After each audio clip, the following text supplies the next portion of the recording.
Hello again, it's Lock Noob, and I am quite excited about this particular lock. This is my first Papaiz lock.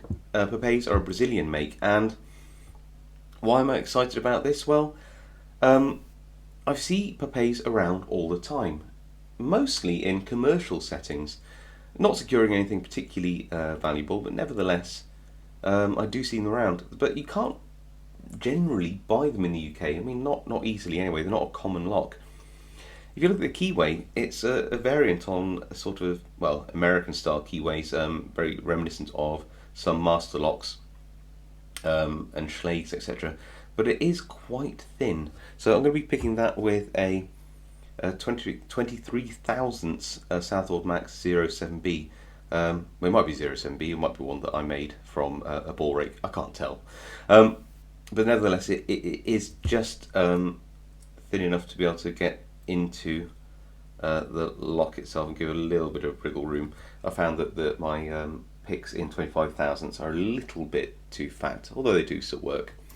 So let's have a go at picking this. I'm just going to stick in a standard tension wrench down here, pick,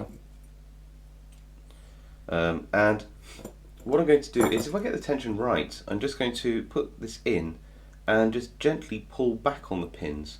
And I found that where you got flat bitting, pulling back on the pins is a legitimate technique in trying to just set them, similar to raking actually. So let's see how we get on using that technique. So straight in the back, just pull back on those pins gently. When we find something that binds, then we can set it. That's pin 3. Pin 2, pin 1, trying to set pin 1, all the way to the back again,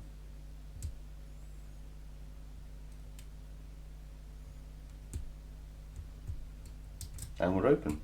So just some tickling of the pins.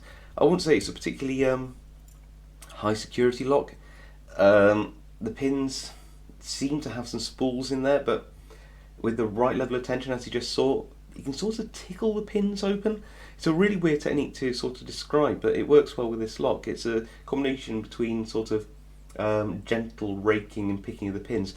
I believe it's because it has this sort of flat bitting that this is possible, and that is really flat bitting. So it just allows me to semi-rake the pins with the pick as I go. Let's try using a city rake, just because we can. Let's see if we can get in there with City Rake.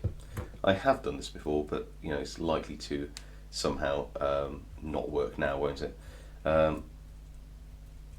So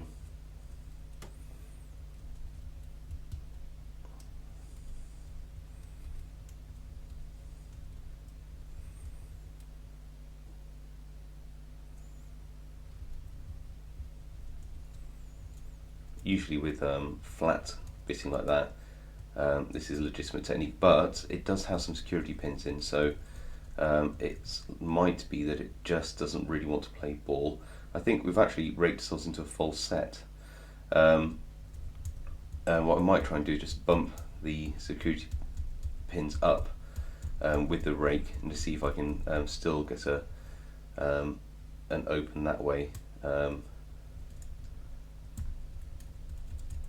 And we have. So you can still rake locks with spools.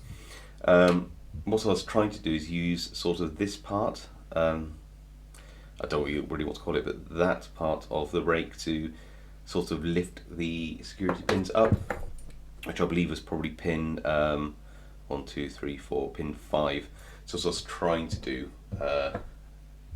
with the rake is get that aligned and just try and lift here. It's a weird sort of technique, isn't it? Trying to use a flat city rake as a hybrid pick, but again, as you saw, it does work. So this is a strange little lock. It just allows you to try some weird techniques, sort of half hybrid pick raking and half rake picking. So there you go. I hope you found that interesting. It's a shame that my first Papaiz is not actually that hard. I would have liked it to be a bit more of a challenge, but I don't mind it. It's quite a cute little lock. Okay, I'll see you next time.